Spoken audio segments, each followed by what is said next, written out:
Assalamualaikum warahmatullahi wabarakatuh. Kembali lagi bersama saya Ganan Andela di Bongkar Fisika. Untuk kali ini kita akan membahas sebuah fungsi daripada aplikasi Python, yaitu visualisasi data dengan menggunakan Python 3. Di sini saya membuka codingan menggunakan aplikasi Visual Studio Code. Bila mana sebenarnya ada aplikasi Python 3 yang bisa dicari, tapi saya lebih worth it atau lebih enak menggunakan aplikasi Visual Studio Code yang menampilkan aplikasi basic Python. Untuk Python sendiri bisa saya menggunakan Python 3.9 hampir ke 4. Untuk IDLE Python juga sama 3.9. Baik, dikarenakan kita akan menggunakan Visual Studio Code, di sini sudah saya buka juga aplikasi codingan yang sudah saya tulis sebelumnya.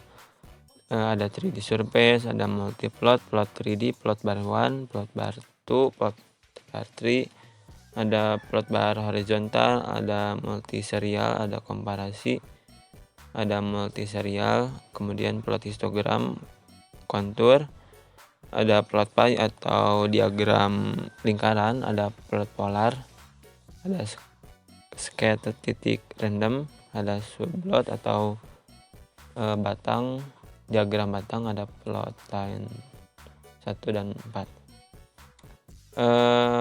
Sebagai awalan kita running dulu untuk 3D Surface 1. Itu bisa langsung di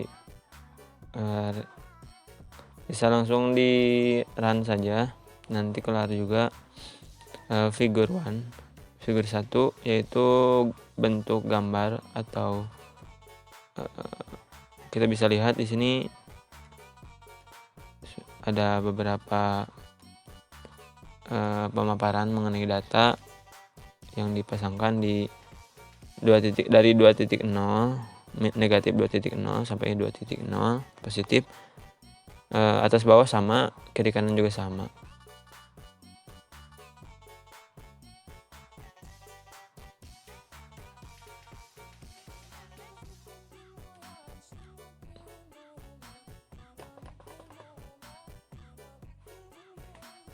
Baik, lanjut saja kita lihat juga 3D Surface 2. Sedikit membahas mengenai codingan, di sini kita pakai matplotlib.mplot3d import access 3d.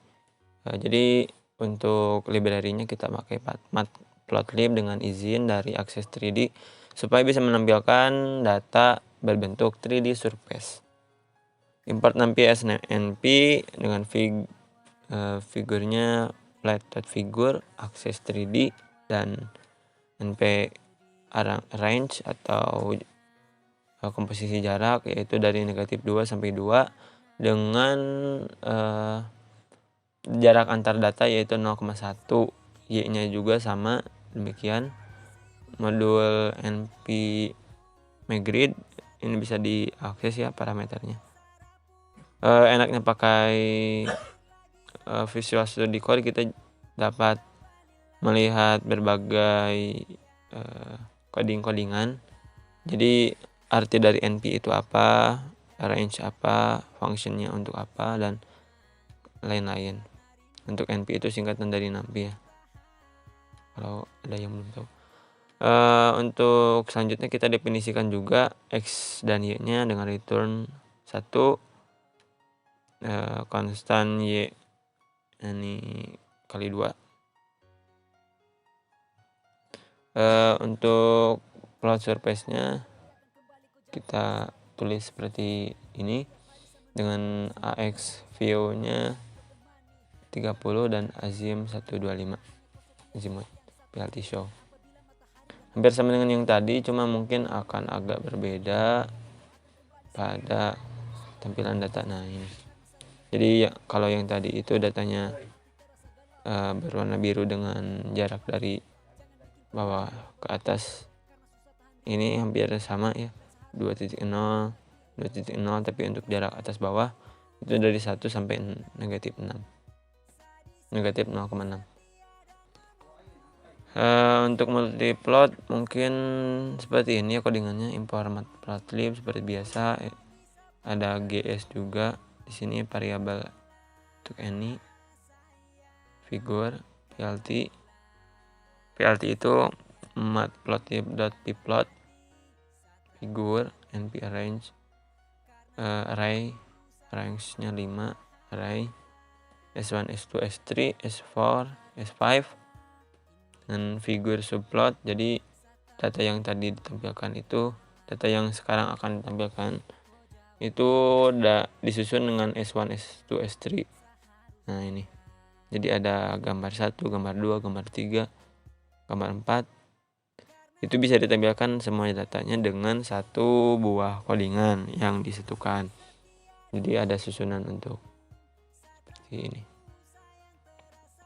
Nah ini kalau diperpanjang, ini ada diagram batang, diagram garis horizontal, diagram batang horizontal, diagram plot, dan diagram garis. Untuk plot 3D scatter di sini kita pakai XS, YS, dan YZ. Untuk codingannya kita pakai 3 buah codingan, 3 buah data yang akan ditampilkan dalam satu gambar. Ada XS, ada YS, ada ZS. Jadi ada yang ke-1, kedua, dan ketiganya kita letakkan dalam satu figur. Akses 3D tidak lupa, dan set Y label, X label, dan Z labelnya juga tidak lupa. Itu untuk legenda atau ciri nantinya, jadi bisa kebaca.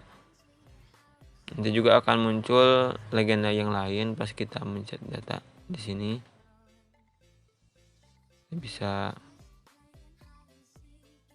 lihat data-data ini terletak pada koordinat berapa, itu bisa dilihat di sudut kanan bawah. Untuk plot bar 1 mungkin saya akan tambahkan satu aja di sini untuk data, untuk programnya. Nah ini, jadi plot figur itu untuk diagram batang, codingannya seperti ini, tidak cukup banyak ya, cuma pakai plt bar, index, values, dan matplotlib.pplot. Ini juga hampir sama, cuma ini pakai numpy dan indeksnya pakai indeks dan plt bar, hampir sama juga. Kita loncat ke plot bar 3D. Di sini untuk 3D itu seperti yang tadi, cuma ada penempatan untuk diagram 3D. Jadi ini berkisar antar berapa, kita bisa lihat di sini. Itu data pertama pada bar keempat, letaknya di garis ke-35, seperti itu. Codingannya agak panjang. Di sini pakai akses bar dengan X, Y, Y2, Y3, Y4, Y5, karena tadi ada 5 bar. Ada Y. Dan di sini untuk peletakan datanya. Kemudian ada plot bar horizontal seperti yang tadi ya. Ada 3D, ada biasa, dan ini horizontal, yaitu dari kiri ke kanan, menampilkan data yang bisa dibaca. Misalkan yang A di angka 5, yang B di angka 7, yang C di angka 3, dan seterusnya. Kita pakai title, pakai bar, pakai ytix, pakai legend log 2, dan index np arrange 5. Komparasi multiserial mungkin tidak akan jauh beda ya, cuma menambahkan beberapa codingan yang lain seperti xtrig dan grid. Grid itu garis-garis pemisah bar dan yalim. Datanya seperti ini, ada hijau dan biru, hijau dan merah. Untuk multi serial kita bisa lihat yang ini saja, loncat supaya tidak lama-lama. Bisa dilihat di sini ada 3 data, yaitu warna merah, hijau dan merah, hijau dan biru. Ada A, B dan C, D, E. Ini bisa dipakai untuk data tahunan, peningkatan data tahunan atau pertumbuhan penduduk di setiap tahunnya. Jadi multi serial itu ditampilkan beberapa data dalam satu diagram batang. Ini histogram, mungkin cukup umum penggunaan istilah histogram. Nah, seperti ini. Ini lebih padat daripada yang tadi ya, jadi banyak data yang ditampilkan. Kemudian untuk kontur, saya tampilkan satu saja. Kontur itu seperti ini, jadi ada 2 data yang ditampilkan dengan jarak yang terbagi. Kurang tahu untuk penggunaannya. Plot pie, diagram lingkaran. Nah, seperti ini. Ini biasa dipakai buat penggunaan di SD. Mungkin sebagai contoh, ini penggunaan penduduk Indonesia dalam memakai handphone. Ada polar juga, hampir mirip dengan diagram pie atau diagram lingkaran, cuma pakai ada jarak, ada grid lingkaran yang membatasi.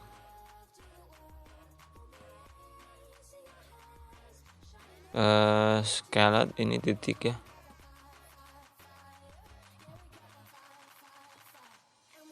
Nah, ini. Jadi mungkin kita pencet titiknya baru tahu datanya ada di titik sebelah mana. Ada sublot dengan plot.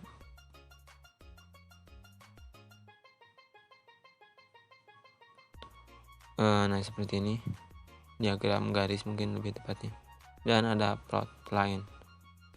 Ini diagram garis juga sih,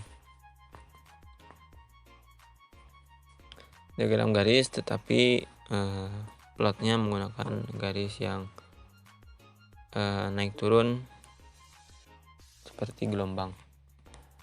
Mungkin sekian untuk pembahasan pertemuan 10 kali ini tentang visualisasi data. Data apapun yang bisa ditampilkan dalam Python itu mungkin akan berguna dalam penyampaian data di pembuatan soal, kemudian di entahlah itu menampilkan data hasil penelitian atau sebagainya. Cukup sekian dari saya. Wassalamualaikum warahmatullahi wabarakatuh.